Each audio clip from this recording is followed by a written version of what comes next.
Giants Gold 20 വർഷത്തെ പാരമ്പര്യം 26 ഷോറൂമുകൾ call 8590046916 വനവിഭവങ്ങൾ തേടിപ്പോയ Kuttampuzha panchayat മുൻ അംഗത്തിന് കാട്ടാന ആക്രമണത്തിൽ ഗുരുതര പരിക്ക്. കുട്ടമ്പുഴ പഞ്ചായത്ത് മുൻ മെമ്പർ ഗോപി ബദറിനാണ് കാട്ടാന ആക്രമണത്തിൽ പരിക്കേറ്റത്. കുട്ടമ്പുഴ പഞ്ചായത്ത് മുൻ മെമ്പർ ഗോപി ബദറിന് കാട്ടാന ആക്രമണത്തിൽ പരിക്കേറ്റു. തലവച്ചപ്പാട ഉന്നതിയിലെ കവത്തോട് ഭാഗത്ത് വെച്ചാണ് ആക്രമണമുണ്ടായത്. വനവിഭവങ്ങൾ ശേഖരിക്കാൻ പോയപ്പോഴാണ് കാട്ടാന ആക്രമിച്ചത്. രാവിലെ 10ഓടെ ഗോപി ഉൾപ്പെടെ 7 അംഗ സംഘമാണ് തലവച്ചപ്പാട ഉന്നതിയിൽ നിന്ന് തേൻ ശേഖരിക്കാൻ കാട്ടിലേക്ക് പോയത്. 4 കിലോമീറ്ററോളം ദൂരം പിന്നിട്ടെത്തിയ സംഘം വളവ് തിരിഞ്ഞ് കവത്തോട് ഭാഗത്തെത്തിയപ്പോൾ ആനക്കൂട്ടത്തിന് മുന്നിൽ പെടുകയായിരുന്നു. തുടർന്ന് എല്ലാവരും ചിതറി ഓടുകയായിരുന്നു. ആനക്കൂട്ടം മടങ്ങിയ ശേഷം കരച്ചിൽ കേട്ട ഭാഗത്ത് ഒപ്പമുള്ളവർ വന്ന് നോക്കിയപ്പോൾ ഗോപി നിലത്ത് വീണ് കിടക്കുന്ന നിലയിലായിരുന്നു.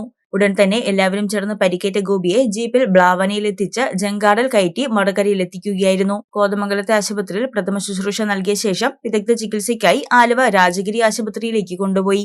ആനയെ കണ്ടപ്പോൾ തങ്ങൾ ചിതറി ഓടുകയായിരുന്നുവെന്ന് ഒപ്പമുണ്ടായിരുന്ന ബന്ധു വിജയൻ പറഞ്ഞു. കവത്തോടെ വെച്ച് ഒരു വളവ് കഴിഞ്ഞിട്ട് ചെന്നപ്പോഴാണ് ഞങ്ങൾ ആനയെ കണ്ടപ്പോൾ ഞങ്ങൾ ഓടുകയായിരുന്നു. കോവി എന്ന് പറയുന്ന അളിഞ്ചരക്കിന് ആന തട്ടിയിടുകയായിരുന്നു. പിന്നെ പുള്ളി വിളിച്ചതിന് ശേഷം ഞങ്ങൾ അവിടെ ചെന്നു. News desk Muvattupuzha news.